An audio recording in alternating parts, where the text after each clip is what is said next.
Hello friend, मी श्रद्धा. Story book teller या चॅनलमध्ये तुमचं पुन्हा एकदा स्वागत करते. आज आपण ऐकत आहोत सौ माया साठे यांची हृदयस्पर्शी कादंबरी रश्मी. चला तर मग ऐकूया रश्मी कादंबरी भाग 1.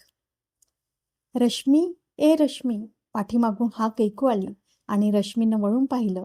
भर रस्त्यावर आपल्याला इतक्या जोराने हाक मारण्याचा असभ्यपणा कुणी केला हे क्षणभर तिच्या लक्षातच आलं नाही. ती क्षणभर रस्त्यात तशीच खिळून राहिली आणि धापा टाकीतच अश्विनीनं तिला गाठलं. तू? रश्मीनं आश्चर्याने विचारलं. अगं तू आहेस तरी कुठे हल्ली? विनी, ते मग सांगते. किती दिवसांनी भेटलो आहोत नाही आपण? हो ग, रश्मी आनंदानं म्हणाले. आणि तुझा नूरही किती बदलला आहे ग. क्षणभर वाटलं तू विनीच आहेस ना. अश्विनी खुदकन हसली. म्हणजे बराच बदल झालाय म्हणायचा माझ्यात. तर ग, चांगली भरली आहेस. पूर्वी कशी स्लिम होतीस.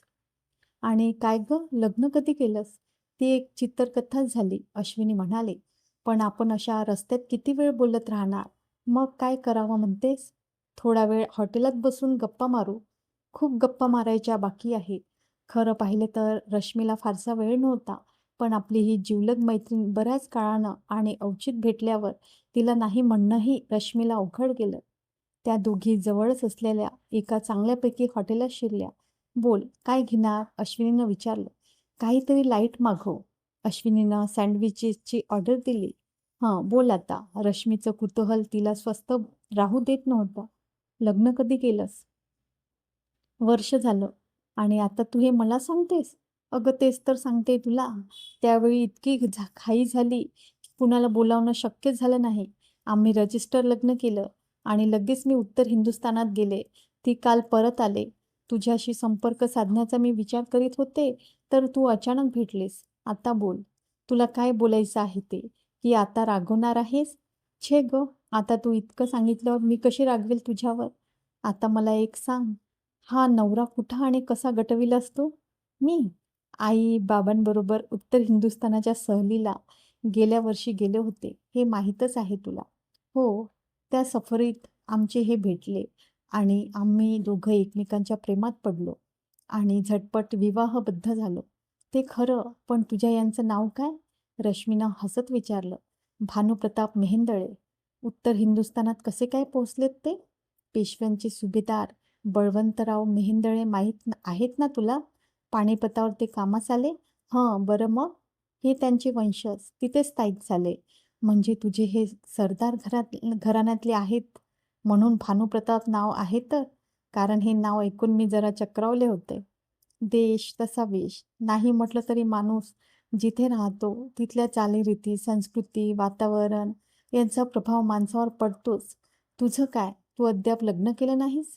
रश्मी काहीच बोलली नाही. तिच्या पापण्यांच्या कडा ओलावल्या. काय झालं गं? अश्विनीने चपापून प्रश्न केला.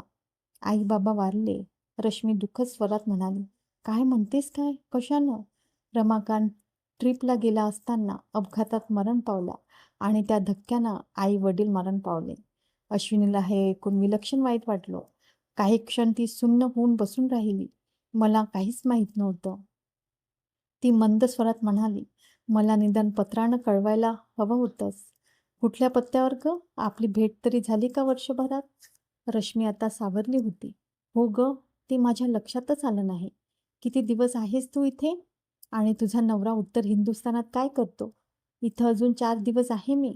सुट्टीत आले मी. माझा नवरा उत्तर हिंदुस्थानात फैजाबादला त्याच्या चुलत भावाची इस्टेट सांभाळतो. म्हणजे काय करतो? मेहेंदळ्याची खूप इस्टेट आहे तिथे. शेकडो एकर जमीन आहे. गुरंढोरे आहेत. वाह! म्हणजे शेतकरी झालेस की तू. कसली शेतकरी? मला तिथं काही करायला वाव आहे कुठं? का? तू चांगली हुशार आहेस. नवऱ्याला खूप मदत करता येईल की तुला. तुला तिथल्या चालीरीती माहीत नाही म्हणून तू असं म्हणतेस. फैजाबाद म्हणजे काही मुंबई नाही आणि मुख्य म्हणजे आम्ही खुद फैजाबादला राहत नाही. फैजाबादपासून 5 किलोमीटर अंतरावर आमची इस्टेट आहे. म्हणजे तू सुखी नाहीस की काय? सुखी नाही असं नाही, पण कंटाळा येतो. सर्व सुख हात जोडून उभी आहेत तिथं, पण मुंबईची मजा नाही तिथं. आणि आता तर काय गं? आता तिसरा माणूस येतंय आम्हा दोघात. मला वाटलंच होतं तसं, रश्मी हसून म्हणाली. मग बाळंतपणासाठी इथे येणार असशील ना? नाही ग, अश्विनी म्हणाली. भानुप्रतापच्या चुलत भावाचं म्हणणं आहे की हे मूल तिथल्याच वास्तूतच जन्माला यायला हवं. तो कोण टिक्कोजीराव असं सांगणारा? टिक्कोजीरावच आहे तो. चंद्रप्रकाश असं नाव आहे त्यांचं. हुकुमशहाच दिसतोय. हुकुमशहाच आहे तो. पण यांच्यावर भारी प्रेम आहे त्यांचं आणि यांचंही त्यांच्यावर. त्यामुळे त्यांची इच्छा मोडणं अवघड जातं. पण तुझ्या आई-वडिलांचं काय म्हणणं आहे? ते काय म्हणणार गं? आपल्या लेकीचं पहिलं-वहिलं बाळंतपण आपल्या घरी व्हावं, अशी त्यांची इच्छा असणारच की. पण जावयाच्या इच्छेपुढे त्यांचं काय चालणार? वास्तविक आपल्या लेकीचं बाळंतपण इतमानाप्रमाणे करण्यासारखी त्यांची परिस्थिती आहे. लग्न झाल्यावर स्त्री पराधीन असते विनी. ते खरं गं, पण मला खूप कंटाळा येतो तिथं. तू जवळपास असतीस तर खूप बरं झालं असतं गं. तिथं कशी असणार गं मी? खुदकन हसत रश्मी म्हणाली. आपण असं केलं तर? एकदम काहीतरी कल्पना सुचल्यासारखं करून अश्विनी म्हणाली. कसं? तू माझ्याबरोबर तिकडे आलीस तर? मी? डोळे विस्फारित रश्मीनं प्रश्न केला. हो, काय हरकत आहे? ते कसं जमणार गं? का? तुझं लग्न ठरलंय का? तसं नाही गं, मग अडलंय कुठं? तू काय करतेस? एका कपड्याच्या दुकानात सेल्समन आहे. म्हणजे काही अडचण येण्यासारखी नोकरी नाही. मी काही तुझी क्यू आली म्हणून किंवा मेहरबानी म्हणूनही सुचवत नाही. माझा नवरा पगार देईल तुला. प्रश्न पगाराचा नाही विनी. आणि मी थोडेच तुझ्याकडून पगार घेणार आहे. मी माझ्या आत्याकडे राहते. तिला विचारायला नको? ती कशाला नाही म्हणणार आहे? आणि दुसरं म्हणजे मी काही कायमचं घेऊन जात नाही. काही दिवसांकरिता तिथं मी अगदीच कंटाळले आहे बघ. का? तिथं कुणी मैत्रिणी नाहीत? कोण आहे तिथं? सगळ्या भय्यीनी. आमची इस्टेट शहरात नाही, खेडवळ अडाणी बाया आहेत तिथं. बघू, रश्मी म्हणाली. संध्याकाळी दुकानातून सुटल्यावर भेट. मी माझ्या नवऱ्याला घेऊन येते. ठीक आहे, रश्मी म्हणाली. आता दुकानात गेल्यावर मालक आपल्या नावानं उशीर केल्याबद्दल बडबड करतील याची तिला कल्पना होती. पण त्याला इलाज नव्हता. तिची प्रिय मैत्रीण वर्षानंतर भेटली होती. त्या दोघी हॉटेलातून बाहेर पडल्या आणि वेगवेगळ्या दिशेला गेल्या. आणि तिच्या अपेक्षेप्रमाणेच घडलं. मालकानं कुरकुर केलीच, पण तिनं फारसं लक्ष दिलं नाही. संध्याकाळी ठरल्याप्रमाणे त्या दोघी एकमेकींना भेटल्या. यावेळी अश्विनीचा नवरा भानुप्रतापही तिच्याबरोबर होता. अश्विनीला अगदी अनुरूप वाटणारा. अश्विनीप्रमाणेच तो देखणा होता. उंच गोरापान, रुंद भालप्रदेश असणारा, चेहरा हसरा आणि छाप पाडणारा होता. रश्मीला पहिल्याच भेटीतच तो आवडला. अश्विनीनं दोघांची ओळख करून दिली. तुमच्या दोघीत जे बोलणं झालं ते विनीनं मला सांगितलंय, भानुप्रताप म्हणाला. कल्पना आवडली मला. तुम्ही अवश्य या. येणार आहेस ना? अश्विनीनं म्हणाली. म्हणजे आत्याशी बोलल्याशिवाय? मी उद्या कळवते. उद्या इथंच येऊ? अगं, फोन नाही का करू शकत मी? फोन नंबर दे की. झालं. अश्विनीनं तिला फोन नंबर दिला. चल काहीतरी खाऊ, अश्विनी म्हणाली. ठीक आहे ना? तर भानुप्रताप म्हणाला. तुझ्या मैत्रिणीशी व्यवस्थित ओळख होईल. नको हं, रश्मी म्हणाली. उशीर झाला तर आत्या काळजी करेल. मी चलते. बरं, मी तुझ्या फोनची वाट पाहते. उद्याच फोन कर. अवश्य, रश्मी म्हणाली आणि निघाली. रात्री जेवणानंतर आत्याला तिनं विनीची कल्पना सांगितली. कल्पना चांगली आहे, आत्या म्हणाली. अवश्य जा तू. मी विचार करून कळविते असं सांगितलंय तिला. त्यात विचार काय करायचा आहे? आत्या म्हणाले. छान संधी आहे. तुझ्या मनावरचं दडपणही अनायसे नाहीसं होईल. नाहीतरी खूप दिवसात तुला कुठं जायलाही मिळालेलं नाही. ते खरंच आहे, ती म्हणाली. तो भानुप्रताप कसा आहे? छान आहे, देखणा आहे. त्याचा तो भाऊ? कल्पना नाही. त्याचं लग्न झालं नसेल. बहुधा नसावं. विनीच्या बोलण्यात तसं काही आलं नाही. आत्याच्या चेहऱ्यावर हलकंसं स्मित उमटलं. काय झालं गं? कदाचित विनीचा उद्देश वेगळाही असेल. आत्या सूचक स्वरात म्हणाली. चल, काहीतरीच काय? रश्मी किंचित लाजून म्हणाली. ती केवढी श्रीमंत सरदार मंडळी आहेत. त्यांच्या मनानं मी किती सामान्य. तू सामान्य कुठली? अगं, कुणालाही भूल पडेल तुझी, आत्या कौतुकानं म्हणाली. काय कमी आहे गं तुझ्यात? तू व्यवस्थित राहत नाहीस म्हणून तुला तसं वाटतं. ते खरंही होतं. रश्मीची गणना तशी देखण्यातच होत होती. गोर गुलाबी वर्ण, चाफेकळीसारखं नाक, मध्यम आणि प्रमाणबंद बांधा, सुरेख मोहक चेहरा. ते खरं गं, रश्मी म्हणाली. पण खरं सांगायचं तर माझ्या मनाप्रमाणे काहीच घडून येत नाही बघ. त्यालाही कारण आहे. तरुणांना तुझं आकर्षण वाटावं असं कुठे वागतेस तू? मीही अशी हतभागी. हे सारं कुणासाठी करायचं? मी म्हणते ते हेच. तिची आत्या म्हणाली, आपल्या दुःखाचा खूप बाऊ करून घेतला आहेस. उगाचच तू स्वतःला हतभागी समजतेस. तो मोहन चित्रे तुझ्याकरता तडफडतोय. त्याच्याकडे लक्ष दिलंयस कधी? मला तो आवडत नाही. लोचटासारखा वागतो.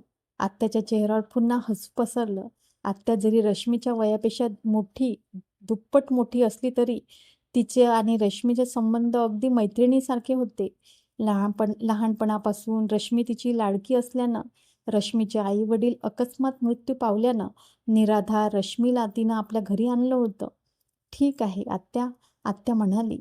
कुणालाच तुझं आकर्षक वाटत नाही हा तुझा दावा फोल ठरतो त्यामुळे. आत्याचं म्हणणं खरं आहे हे तिला मान्य करावंच लागलं. मला वाटतं विनीबरोबर तू जावंस. काही नाही तरी एक नवा अनुभव निश्चितच मिळेल तुला. हां, ती पुटपुटली. आजच फोन करून तिचा प्रस्ताव मान्य करून टाक. तू तर मला घालवूनच पाहते आहेस, रश्मी हसून म्हणाली. तुझं माझ्यावर किती प्रेम आहे हे मला माहीत आहे म्हणून ठीक. चल चावट कुठली. तिच्या पाठीवर हलकेच चापट मारीत आत्या म्हणाले. मग कधी कळवतेस तिला? उद्या कळवते, ती म्हणाली. पण आतोबांना आवडेल का गं हे? त्याची तू काळजी करू नकोस, मी सांगेल त्यांना. खरं म्हटलं तर विनीबरोबर जाण्याचा रश्मीचा निर्णय झालाच होता. आता आत्यानेही तिला प्रोत्साहन दिलं होतं. दुसऱ्या दिवशी सकाळी कामावर जाण्यापूर्वी रश्मीनं विनीला फोन करून आपला निर्णय सांगितला. तू येणार आहेस हे ऐकून मी भलतीच खुश झाले आहे. विनी म्हणाली, आमच्याबरोबरच निघणार ना? कसं शक्य आहे? का? का काय? शहाणे मी नोकरीला आहे तिथं. नोटीस नको का द्यायला? आजच देऊन टाक. फार तर ते पगार देणार नाही. मी ती भरपाई करेन. ते ठीक आहे गं, पण त्यांची अडचण नाही का होणार? त्याला दुसरी मुलगी मिळाली की मी लगेच निघते. शिवाय इतरही तयारी करायला हवी.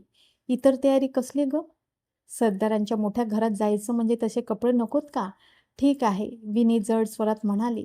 माझा पत्ता घे. निघण्यापूर्वी पत्र टाक म्हणजे न्यायला येईल. सांग सांग, रश्मी म्हणाली आणि तिनं अश्विनीचा पत्ता लिहून घेतला. या साऱ्या गडबडीत तिला आजही कामावर जायला उशीर झाला. आजही ती उशिरा आल्याचं पाहून मालक चंदवानी चांगलाच चिडला. त्यानं तिला आपल्याकडे बोलवून घेतले. आजही उशिरा आलात तुम्ही? ती समोर येताच तो म्हणाला. हो, ती म्हणाली. आपल्या मनाप्रमाणे उशीर करायला हे घर नाही. Sorry sir. कमाल आहे तुमची. सॉरी म्हटलं की सगळं संपलं अशी कल्पना आहे की काय तुमची? तशी कल्पना कशी असणार? ती हसून म्हणाली. पण आपल्या हातून चूक झाली तर क्षमा मागण्याची पद्धत आहे. तरीही तसं चालणार नाही. उद्या पुन्हा असं घडलं तर? काय होईल सर? तुम्हाला कामावरून काढावं लागेल. माझं काम तुम्हाला पसंत आहे अशी कल्पना होती माझी. कामाबद्दल माझं काहीच म्हणणं नाही. तुमच्या कामावर मी संतुष्ट आहे. आणि तरीही माणसाला शिस्त हवी. जा, कामाला लागा. तेच सांगायला आले मी. 15 दिवसानंतर मी नोकरी सोडते. 15 दिवसात दुसरी मुलगी शिकवून तयार करता येईल तुम्हाला. चंदवानी आश्चर्याने पाहतच राहिला. तुम्ही नोकरी सोडणार आहात? त्याने आश्चर्याने प्रश्न केला. हो, मी तुम्हाला बोललो म्हणून? अर्थातच. जिथं आपल्या कामाची कदर नाही, तिथं काम करण्यात अर्थ नाही. मी बोललो याचा अर्थ तसा नाही. सॉरी, मी नोकरी सोडून दुसरीकडे जात आहे. ती हसून म्हणाली. कुठे? उत्तर हिंदुस्थानात. तिथली ऑफर आली की काय तुम्हाला? Delhi cloth mill. हं, ती म्हणाली आणि तेथून बाहेर पडली. चला तर मित्रांनो, आता येथेच थांबूया. भेटूया उद्याच्या भागात. तोपर्यंत नमस्कार.